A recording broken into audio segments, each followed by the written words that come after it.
Good morning friends. तो हमारी जो सीरीज़ चल रही है राज्य व्यवस्था की, उसमें ये तीसरी वीडियो है। तीसरी वीडियो में हम आज क्वेश्चन आंसर ही देखने वाले हैं। चलिए समय जाया ना करते हुए शुरुआत करते हैं पहले क्वेश्चन से। पहला प्रश्न कह रहा है कि किसने कहा कि संविधान शरीर है तो प्रस्तावना उसकी आत्मा। हमारे ऑप्शंस हैं A K M Munshi, B N A Paliwal, C Subhash Kashyap, D Bal Gangadhar तिलक। सोचिए। तो इसका जो करेक्ट आंसर है वो है सुभाष कश्यप, ऑप्शन सी। ये पाल की वाल है, ठीक है, वाला नहीं है। चलिए नेक्स्ट पे आते हैं। नेक्स्ट कह रहा है कि प्रस्तावना को संविधान का परिचय पत्र किसने कहा। इम्पोर्टेंट है बहुत। हमारे ऑप्शंस हैं Mahatma Gandhi, B Jawaharlal Nehru, C Subhash Kashyap, D N A Palkhivala. सोचिए सोचिए।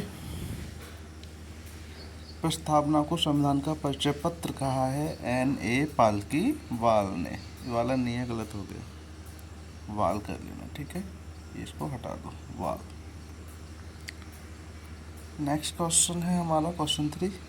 ये कह रहा है भारतीय संविधान में संघात्मक व्यवस्था किस देश से ली गई है। आपको पता है भारतीय संविधान जब बनाया गया था तो अलग अलग देशों से अलग अलग प्रावधान उठाए गए हैं। उसी के अंतर्गत ये संघात्मक व्यवस्था है, ये किस देश से उठाई गई है, प्रश्न ये जानना चाह रहा है। ऑप्शन है हमारे ए जापान, बी दक्षिण Africa, C Australia and D Canada. ये तो आना चाहिए वैसे। अच्छा क्वेश्चन है सॉरी। और इसका जो आंसर है वो है कनाडा, ऑप्शन डी। अच्छा, कनाडा वही है जहाँ से हमारे केंद्र राज्य संबंध भी लिए गए हैं। कौन से? केंद्र राज्य संबंध। इसका प्रावधान भी कनाडा से ही लिया गया है, ठीक है। चलिए आगे बढ़ते हैं।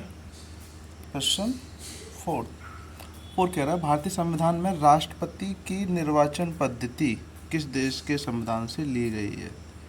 राष्ट्रपति की निर्वाचन पद्धति, राष्ट्रपति का निर्वाचन कैसे होगा, ये प्रावधान किस देश से लिया गया है।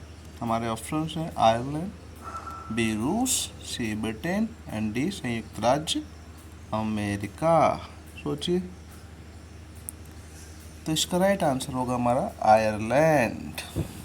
आयरलैंड से संविधान की राष्ट्रपति की निर्वाचन पद्धति उठाई गई है।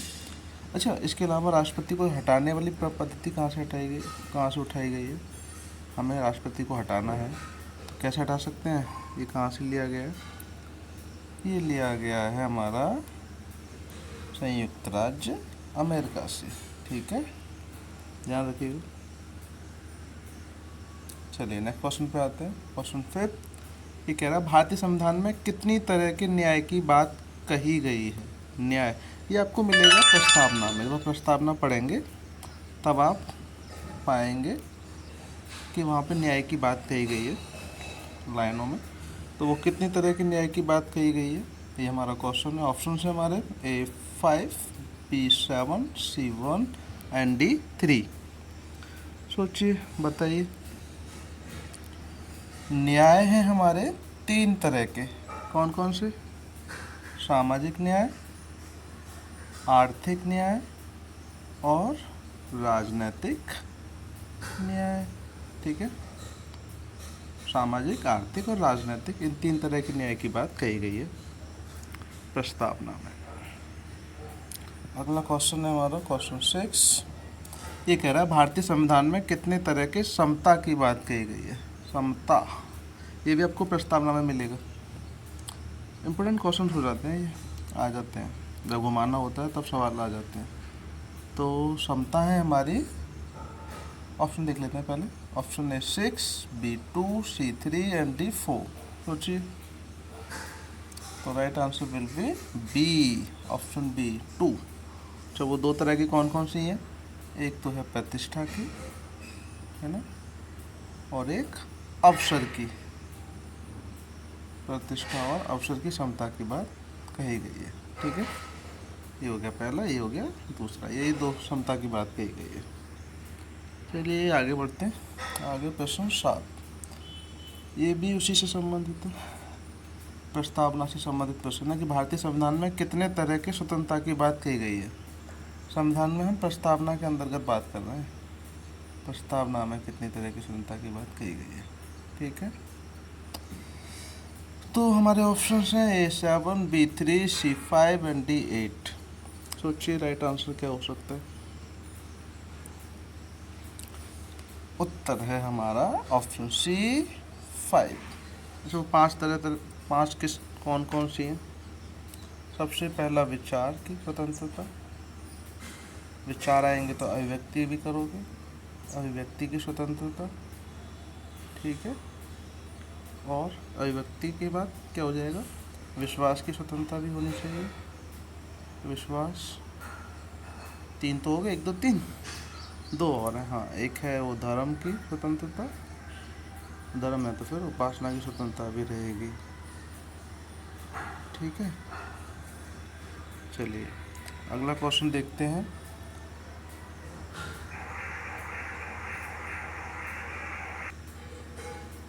क्वेश्चन है, प्रारूप समिति में एकमात्र कांग्रेसी सदस्य कौन थे। हमारे ऑप्शंस हैं doctor Bhimrao Ambedkar, B Syed Mohammad Saadulla, C doctor KM Munshi and D Alladi Krishnaswamy Iyer. सोचिए भाई कौन थे एकमात्र कांग्रेसी सदस्य थे वो, किसमें, प्रारूप समिति में। प्रारूप समिति के अध्यक्ष कौन रहे हैं, डॉक्टर भीमराव अंबेडकर, तो पहला तो ऑप्शन होगा ही नहीं। इसके अलावा ये सैयद मोहम्मद सादुल्ला, डॉक्टर KM मुंशी और अल्लादी कृष्ण स्वामी अय्यर ये सदस्य रहे। लेकिन इनमें से जो कांग्रेसी रहे थे वो थे doctor KM Munshi. Option C correct answer है हमारा। आगे बढ़ते क्वेश्चन 9 पे आते हैं। 9 कह रहा है कि संविधान सभा में संचालन समिति, झंडा समिति एवं प्रक्रिया नियम समिति के अध्यक्ष कौन थे। इसमें आप कोई भी एक जानकारी होगी किसी एक समिति से तो आप उत्तर दे दोगे। झंडा समिति आप लोग पढ़ते भी हो, है ना, तो ये ध्यान रखना, संचालन समिति, झंडा समिति और प्रक्रिया नियम समिति, इन तीनों के अध्यक्ष एक ही रहे हैं। और वो कौन है, ऑप्शन पढ़ लें पहले। ए है डॉक्टर राजेंद्र प्रसाद, बी जवाहरलाल नेहरू, सी सरदार वल्लभ भाई Patel and D doctor Bhimrao Ambedkar. तो इसमें हमारा राइट आंसर हो जाएगा, झंडा समिति के थे doctor Rajendra Prasad. Option A इसी से हमने लगा दिया। ठीक है, चलिए आगे बढ़ते हैं। क्वेश्चन 10 लास्ट क्वेश्चन है हमारा। भारतीय संविधान में कुल कितनी महिलाएं थीं, संविधान सभा में, इसमें संविधान सभा में कुल कितनी महिलाएं थीं। हमारा उत्तर है इसमें, पहले ऑप्शंस पढ़ लेते हैं। Option A 10, B 21, C 15, D 35 35। कितनी थी, उत्तर है हमारा सी 15। अच्छा, इसके अलावा कोई पूछ ले आपसे कि अनुसूचित जनजाति कौन सी, अनुसूचित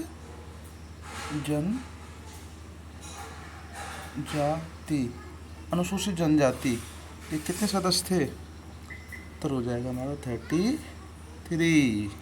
ठीक है, ये दोनों बड़े पूछ लेते हैं कि महिलाएं कितनी थी या अनुसूचित जनजाति के कितने सदस्य थे, है ना, तो वो थे 33।